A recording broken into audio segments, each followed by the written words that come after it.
ఒక కాడ ఒక సహోదరుడు భయంకరమైన పాపం చేసిండు. అసలు మనం చెప్పుకోవడానికి కూడా వీలు లేని ఘోరమైన నేరం చేసి ఆయన ఏమంటాడంటే దావీదు చేయలేదా అంటాడు, సంసోన్ చేయలేదా అంటాడు. మా సంసోను గుడ్లు నువ్వు వీకించుకుంటావా? నేనన్నా ఇప్పుడు సంసోన్ అంటున్నావు కదా, సంసోన్ గుడ్లు నీ వీకించుకుంటావా అంటే నేను చెప్తున్నా, తన జ్ఞానేంద్రియాలు కర్మేంద్రియాలు పాపముతో నింపబడినప్పుడు సమర్థింపు అనేది ప్రారంభమవుతుంది.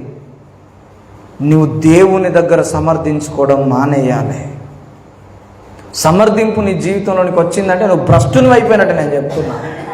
రాసి పెట్టుకోండి, ఇది నేను చెప్తున్నా. సమర్థింపు అనేది మన జీవితంలోనికి రావద్దు. ఎవరికి నష్టం? ఎవడు సమర్థించుకుంటే వానికే నష్టం.